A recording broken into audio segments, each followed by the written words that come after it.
আপনারা সবাই জানেন যে আগামীকাল 19 জুন নবম পে স্কেলের শতভাগ মূল বেতন একবারেই বাস্তবায়নের দাবিতে আগামীকাল বিকেল 3টায় জাতীয় প্রেস ক্লাবে একটি আলোচনা এবং সংবাদ সম্মেলনের আহ্বান করেছে বাংলাদেশ সরকারি কর্মকর্তা কর্মচারী কল্যাণ সমিতি। হয়তো এই পে স্কেল আন্দোলনের ক্ষেত্রে এটাই আমাদের শেষ প্রোগ্রাম। নিজের খেয়ে পকেটের পয়সা দিয়ে আপনাদের জন্য অনেক গীত গেয়েছি, কিন্তু আপনাদের সহযোগিতা পাইনি। যারা করেছেন কথাটা তাদের জন্য নয়, যারা আমাদেরকে সবসময় অনুসরণ করেন, আমাদের সাথে আছেন, কথাগুলি তাদের জন্য নয়। এই কথাগুলি হচ্ছে তাদের জন্য যারা আমাদের ডাকে সাড়া দেননি, সহযোগিতার হাত বাড়াননি, তাদের জন্য আজকের এই কথাগুলি আমরা বলছি।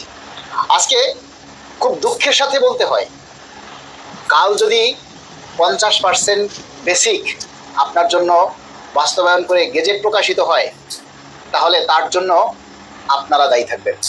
সেটা হবে আপনাদের কারণে, কারণ সরকার বুঝতেছে যে তাদের দাবির জন্য কর্মচারীদের মধ্যেই ঐক্য নেই। কারণ 22 লাখ কর্মচারী সেই দাবিটা ভোগ করবে, কিন্তু 2200 জন মানুষও সেই দাবিটার প্রতিবাদ করে না, সেই দাবিটার জন্য রাস্তায় নামে না, মাঠে নামে না। একটা প্রোগ্রামের ডাক দিলে সেখানে লোক খুঁজতে হয় আমাদেরকে, অথচ দেখেন ঢাকা শহরে 5 লক্ষ কর্মচারী বসবাস করে। এর মধ্যে থেকে যদি 1 লক্ষ বাদ দিলাম, মাত্র 20,000 কর্মচারী যদি আন্দোলনের ডাকে রাস্তায় চলে আসে, আলোচনা সভা সমাবেশ যে কোনো জায়গায় যদি 10,000 20,000 মানুষ চলে আসে, প্রশাসনের টনক নড়ে যায়। কিন্তু সেই সাহস, সেই সুযোগ, সেই সহযোগিতাটা আমরা পাই না। সরকার বুঝতে পারতেছে, কারণ সরকারের তো বিভিন্ন গোয়েন্দা সংস্থা আছে, ডিজিএফআই আছে, এনএসআই আছে, বিভিন্ন সংস্থা আছে। তারা দেখতেছে যে আন্দোলনের জন্য ওই বেটা মালেক খালি একাই চিল্লায়, আর তো কাউকে দেখে না। ওই বেটা কল্যাণ সমিতির কয়েকজন নেতা আছে, তারাই শুধু ভিউ ব্যবসায়ী, তাই তারা আন্দোলনের জন্য খালি চিল্লায়, ভিডিও করে আর ভিউ ব্যবসা করে। আর বাকি নেতারা আমাদের খালি খোঁচা মারে, আমরা ভিউ ব্যবসা করি। ঠিক আছে, এই এই এই কথাগুলি বলে, মানে বিভিন্ন অজুহাতে তারা ফেসবুকে পোস্ট দেয়। আরে বেটা, পে স্কেল সবাই সবার মতো চাইতে পারে। আপনি 1 ধাপে পে স্কেল চান, আমি 10 ধাপে চাইতে পারি, এটা আমার ব্যক্তি স্বাধীনতা। আপনি 10 ধাপে চান, আমি 1 ধাপে চাইতে পারি, সেটা আমার ব্যক্তি স্বাধীনতা। কারো ব্যক্তি স্বাধীনতায় হস্তক্ষেপ করা আইন পরিপন্থী। আমি যদি বলি আমি সরকারকে বিনা পয়সায় সার্ভিস দেবো, আমি সরকার থেকে বেতন নিব না, আপনার কি বলার আছে? আমরা এই যে প্রভিডেন্ট ফান্ডে টাকা জমাই, আমি যদি বলি সরকারকে লিখিত দেই যে আমি ওইখান থেকে কোনো লাভ নেব না, তাহলে আপনাদের কিছু বলার আছে? সুতরাং কোন সংগঠন কে, প্রত্যেকেরই এই দাবিগুলি চাওয়া নিয়ে, আদায় করা নিয়ে তার নিজস্ব মতামত আছে, নিজের গতিতে তারা চলতে পারে। আপনি তাদেরকে বলতে পারেন না, আপনি তাদেরকে বলতে পারেন, আপনি আপনার দাবি করতে পারেন, আপনি আমাকে কটাক্ষ করতে পারেন না, আমাকে বলার রাইটও আপনার নাই, আপনাকে বলার রাইটও আমার নেই। আপনি আপনার দাবি করুন, কে মানা করছে? আপনার চাও আপনি চান, আমার চাও আমি চাইতেছি। এই সরকার ক্ষমতায় আসার পর কোনো নাটকির পুতেরও দেখি নাই, ঠিক আছে?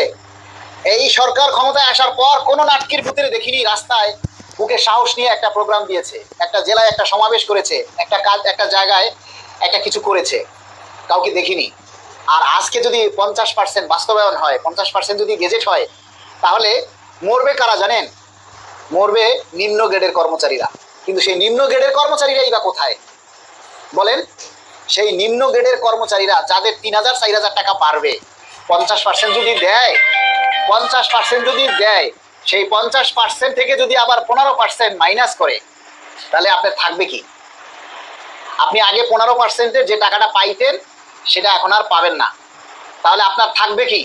তাহলে যাদের থাকবে না সেই লোকগুলি কোথায় বলেন? সেই লোকগুলি কোথায়? আপনাদের কাছে প্রশ্ন রাখলাম, সেই লোকগুলি কোথায়? আগামীকাল শতভাগ মূল বেতন আমরা 1 ধাপে বাস্তবায়ন চাই। অন্তত মূল বেতন একসাথে বাস্তবায়ন না করা পর্যন্ত যাতে 15% বিশেষ সুবিধা বন্ধ না করা হয়, এই দাবিতে আমরা আগামীকাল সংবাদ সম্মেলন করব। এবং সরকার পে কমিশন পে স্কেলের ঘোষণা দিয়েছে, এই জন্য সরকারের কাছে কৃতজ্ঞতা জানাবো। এখন এই প্রোগ্রাম কালকে জাতীয় প্রেস ক্লাবে আমরা আহ্বান করেছি, 15,000 টাকা দিয়ে হল ভাড়া করেছি, সেখানে মিডিয়ার জন্য টাকা রাখা লাগবে, আরো আনুষঙ্গিক বিষয় আছে। তো সেখানে আমরা আমাদের পকেটের টাকা খরচ করে আপনাদের জন্য আমরা প্রোগ্রাম করি, আর আপনারা যদি সেখানে উপস্থিত হয়ে নিজের দাবিটা প্রচার না করেন তাহলে আমাদের কি করার আছে? আমরা কি করতে পারি বলেন?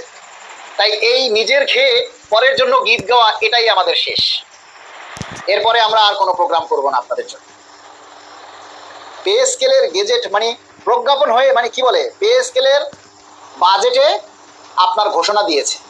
একটা বাজেটে যখন আপনার অর্থমন্ত্রী যখন বাজেটটা ঘোষণা করে, আপনাকে বুঝতে হবে এটাই গেজেট।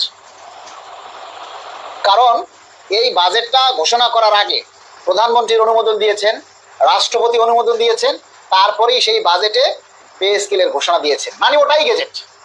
এখন শুধু আইনি প্রক্রিয়া, তারপরে প্রশাসনিক যে কাজকর্মগুলি আছে সেগুলি মানে সম্পন্ন করতে যতটা সময় লাগে, এবং সচিব কমিটি তাদের পূর্ণাঙ্গ একটা চূড়ান্ত সুপারিশ জমা দিবেন, এটার জন্য যতটুকু সময় লাগে সেটার জন্য সময় দিবেন না। অতীতে 3টা পে স্কেল হয়েছে, প্রত্যেকটা পে স্কেলের গেজেট হয়েছে 5 থেকে 6 মাস পরে, আর এটার এখনো 1 মাস পার হয় নাই, এখনো বাজেট অধিবেশন চলতেছে, আপনারা অস্থির হয়ে গেছেন।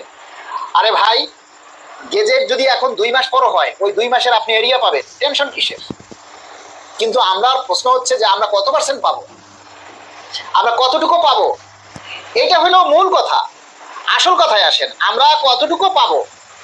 সরকার যদি এখনো দেয় বা 2 মাস পরেও দেয়, তাহলে আসলে আমরা পাবো কতটুকু? এটা হলো মূল কথা।